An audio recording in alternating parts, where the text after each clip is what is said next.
वह कभी लौट कर वापस नहीं आता है। और लेकिन जो गच्छा यानी कि जो जाता है वह लौट के वापस भी आता है। आप लोग पढ़ते हैं अन्यथा शरणम नास्ति त्वमेव शरणम तस्मात् कारुण्य भावेन रक्ष रक्ष जिनेश। हे त्रिलोकीनाथ, हे मेरे भगवान, हे मेरे ईश्वर, मैं आपका बालक हूँ।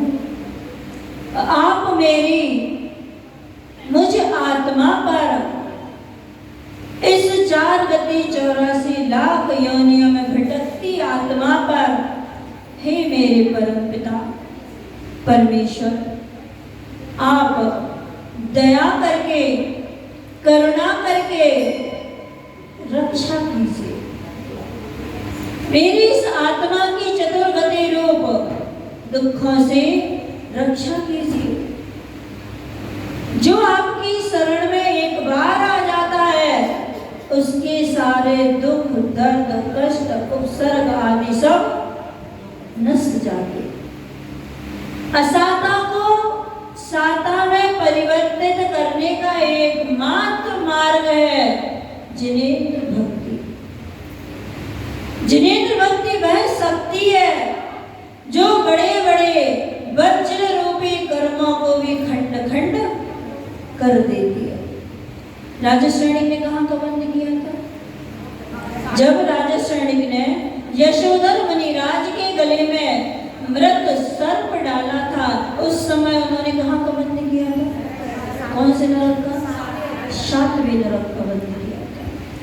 लेकिन जब भगवान महावीर स्वामी के समूह शरण में उन्होंने उत्कृष्ट भक्ति की तो उस भक्ति के प्रभाव से 7वें नरक से पहले नरक का बंद हो गया। ये वज्र जैसे कर्म मात्र प्रभु भक्ति है जिससे खंड खंड हो जाते हैं। जो पत्थर आपके ऊपर बड़ी शिला के रूप में गिरने वाला था और भगवान की भक्ति करने से उस पत्थर के टुकड़े टुकड़े हो करके रेत के रूप में परिवर्तित हो गए। एक बहुत बड़ा पत्थर किसी के ऊपर गिरेगा तो उसके तुरंत प्राण पखेरु उड़ जाएंगे, और यदि वही पत्थर का टुकड़ा छोटे छोटे से खंड रूप में गिरेगा, रेत के रूप में गिरेगा तो उतना असर नहीं होगा। थोड़ी सर्दी में, खांसी में, बुखार में, कुछ में ऐसे निकल जाएगा और एक एकदम आ जाएगा। तो ये किससे हुआ? क्योंकि भगवान की भक्ति से निदत्ती और निकाचित जैसे बंद भी ढीले पड़ जाते। लेकिन कुछ कर्म ऐसे होते हैं लेकिन वो कटते नहीं, उनको भोगना ही पड़ता है। सनत चक्रवर्ती ने अशाता का उदय आया। वह चक्रवर्ती के बहुत सुंदर होते हैं चक्रवर्ती, और वह अपनी राज्यसभा में बैठे हुए थे। उनकी सुंदरता की चर्चा पूरे लोक में थी। उनकी सुंदरता की चर्चा स्वर्ग में भी हो गई। 2 देवों के मन में कौतूहल बस आया कि मैं साक्षात उनके स्वरूप को देख के आऊं, उनके रूप को देख कर आऊं। और 2 देव स्वर्ग से पृथ्वी लोक पर आ गए। जब वो पृथ्वी लोक पे आए उस समय सनत चक्रवर्ती कुश्ती खेल रहे थे, और जैसे ही उन्होंने उनके शरीर को देखा, धूल से पूरे दूषित थे। दोनों देव के मुख से निकल गया, वाह क्या रूप है। और यह शब्द चक्रवर्ती के कानों में पड़ गया। चक्रवर्ती कहते हैं, ये क्या रूप देखते हो?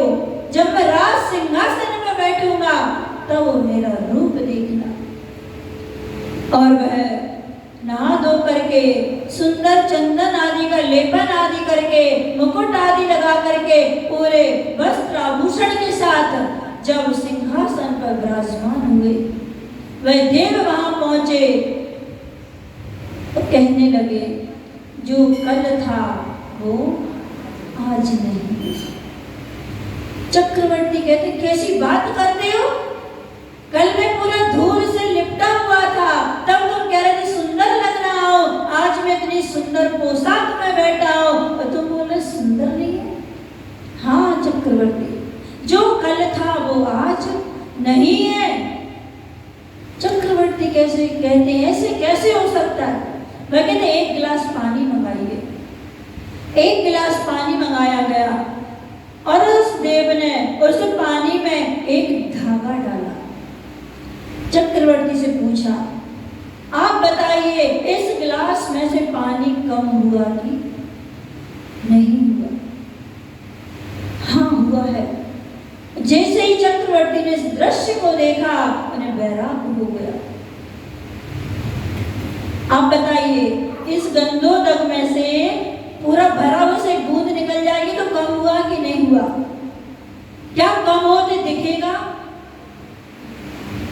पूरा लबालब भरा हुआ इसमें से एक बूंद जल निकल जाएगा तो कम हुआ कि नहीं हुआ? लेकिन हमें एहसास नहीं हुआ। कल आप यहाँ भक्ति कर रहे थे और कल से आज तक में आपकी आयु कम हुई कि नहीं हुई?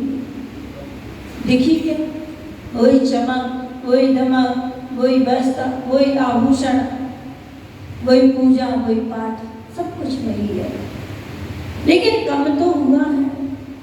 हर पल हर श्वास में हमारी आयु कम हो रही है। क्या दिखती है, समझ में आती है? छोटा सा बच्चा जन्म होता है, 1 साल का हो जाता है, क्या पता चलता है? जब कोई दूसरा देखता है कि आपका बच्चा तो बड़ा हो गया, और वही बच्चा 50 साल, 60 साल, 70, 80, 90, 100 साल का हो जाता है, और अधिक से अधिक होगा तो 120 साल। मनुष्य की उत्कृष्ट आयु कितनी है? 120 साल, इससे अधिक नहीं रह सकता। तो क्या हमें वो आयु हमारी घटती घटती दिखती है? नहीं दिखती है। तो जैसे ही सनत चक्रवर्ती ने इस दृश्य को देखा उन्हें बैराग हो गया और दिगंबर दीक्षा लेकर के साधना रत हो गए। देव के मन में आया कि वह चक्रवर्ती ने दीक्षा ले ली, और दीक्षा लेते ही कुछ समय बाद उनको कुष्ठ रोग हो गया। स्वर्ग से देव आ गया और उनके चारों ओर घूमने लगा, मैं बहुत उत्कृष्ट देव हूं, मेरे पास हर प्रकार की रोगों की औषधि है, चाहे कोई भी रोग हो। मुनिराज बहुत समय से सुनते रहे। वह देव भी उनके इर्द गिर्द आगे पीछे घूमता रहा। मुनिराज ने जब अपना ध्यान विसर्जन किया और वह दौड़ करके देव उनके पास आ गया। आपके इस रोग की मेरे पास दवा है। मुनिराज कहते हैं ये रोग तो, इस शरीर के रोग तो अनादि से हैं, अनंत काल तक रहेंगे, कभी समाप्त होने वाले नहीं है। यदि आपके पास औषधि हो, एक औषधि दे दो। कौन सी? मुझे ये रोग से दुख नहीं है, मुझे बहुत बड़े बड़े रोग लगे हैं, उनकी औषधि है क्या? वैद्य कहता है कौन सा रोग है? मुझे जन्म, जरा और मृत्यु। जन्म बहुत बड़ा रोग है, मृत्यु भी बहुत बड़ा रोग है, और बुढ़ापा भी बहुत बड़ा रोग है। यदि आपके पास इन 3 रोगों की दवा हो तो मुझे दे दो। मुझे शरीर के रोग ठीक नहीं करना है, मुझे जो आत्मा में रोग लगे हुए हैं उनके रोग की दवा चाहिए। वह जो वैद्य था वह दोनों हाथ जोड़ लेता है और अपने देव के रूप में आ जाता है और हाथ जोड़कर प्रार्थना करता है, हे भगवान इन रोगों की दवा तो आपके पास ही है, जो आपने ग्रहण कर ली इस दवा को। अब धीरे धीरे आपके ये 3 रोग भी शांत हो जाएंगे। कह रहे हे प्रभु, आपके चरणों में जो भक्त आता है उसका अशाता कर्म नष्ट हो जाता है और वह स्वयं स्वस्थ हो जाता है, वह परम स्वस्थता को प्राप्त कर लेता है।